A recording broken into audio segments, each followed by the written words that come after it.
सर्गमय तमसोम ज्योतिर्गमय मृत्योर्म अमृतंगमय।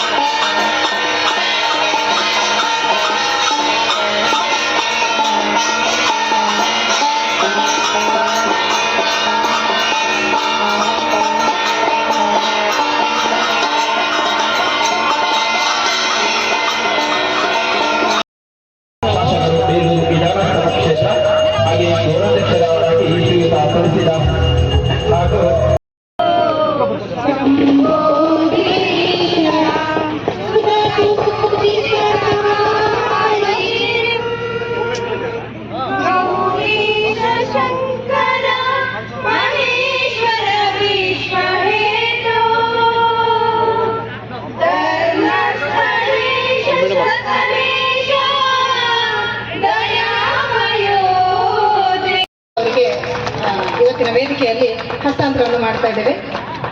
ಮಾಡಿರ್ತಾರೆ, ಅದನ್ನ ಪೂಜ್ಯರು ವಿತರಿಸಬೇಕಾಗಿ ಕೇಳ್ಕೊಳ್ತಾ ಇದ್ದೀನಿ. ಹಾಗೆ ಕುಡಿಲಿಕ್ಕೆ ನೀರು ಕೊಟ್ಟಿದೆ, ಬೆಳಕನ್ನ ಕೊಟ್ಟಿದೆ, ಭೂಮಿ ಕೊಟ್ಟಿದೆ, ಎಲ್ಲವನ್ನೂ ಕೊಟ್ಟಿದೆ. ನಾವು ದೇಶಕ್ಕಾಗಿ ಏನು ಕೊಟ್ಟಿದ್ದೇವೆ? ಒಂದು ಕ್ಷಣ ಯೋಚನೆ ಮಾಡಿ. ನನ್ನ ಮನೆಗೆ ನಾನು ದುಡಿತೇನೆ, ಸಮಾಜಕ್ಕಾಗಿ ನಾನು ಎಷ್ಟು ದುಡಿದಿದ್ದೇನೆ, ಒಂದು ಕ್ಷಣ ಯೋಚನೆ ಮಾಡಿ. ಇವತ್ತು ಹೆಗ್ಡೆಯವರು, ಧರ್ಮಸ್ಥಳದ ಹೆಗ್ಡೆಯವರು, ಇವತ್ತು ದೇವಸ್ಥಾನ ಒಂದು ಸಾಕು, ದೇವಸ್ಥಾನದ ಜವಾಬ್ದಾರಿ ತಗೊಂಡು ನಾನು ದೇವಸ್ಥಾನ ಒಂದು ಕಟ್ಟಬಹುದಾಗಿತ್ತು. ಯಾಕೆ? ರಾಜ್ಯದಲ್ಲಿ, ದೇಶದಲ್ಲಿ ನೂರಾರು ಸಾವಿರಾರು ದೇವಸ್ಥಾನಗಳಿದೆ. ನಾನು ಒಂದು ದೇವಸ್ಥಾನವನ್ನ ನೋಡ್ಕೊಂಡಿರ್ಬೋದಾಗಿತ್ತಲ್ಲ ಅಂತ ಒಂದು ಕ್ಷಣ ಅವರು ಯೋಚನೆ ಮಾಡಿದ್ರೆ, ಇವತ್ತು ಧರ್ಮಸ್ಥಳ ಅನ್ನೋದು ಎಲ್ಲಿದೆ ಅಂತಾನೆ ಗೊತ್ತಾಗ. ಸಮಾಜಕ್ಕಾಗಿ ನಾನು ಮುಂದೆ ಅಂತ ಬಂದಿದ್ದೀರಾ? ಸ್ವಾರ್ಥವನ್ನ ಬಿಟ್ಟು ಈ ದೇಶಕ್ಕಾಗಿ ನಾನು ಮುಂದೆ ಅಂತ ಹೇಳಿ ಅದರ ಒಬ್ಬರ ಕೈ ಎತ್ತಿದ್ರ? ಕಿತ್ತೂರು ರಾಣಿ ಚೆನ್ನಮ್ಮ ಬದುಕಿದ್ರು. ಈ ದೇಶ ಕಂಡಂತ ಪ್ರಥಮ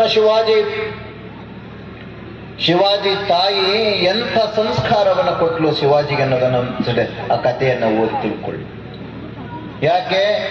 ನೀವು ಬರೀ ಮಕ್ಕಳನ್ನ ಹೆತ್ತರೆ ಸಾಕಾಗೋದಿಲ್ಲ, ಮಕ್ಕಳನ್ನ ಹೇಗೆ ಬೆಳೆಸ್ತೇವೆ ಅನ್ನೋದು ಬಹಳ ಮುಖ್ಯ ಆಗುತ್ತೆ. ಈ ದೇಶ ಭದ್ರವಾಗಿ ಸಾವಿರಾರು ವರ್ಷಗಳಿಂದ ಬೆಳ್ಕೊಂಡು ಬಂದಿದೆ.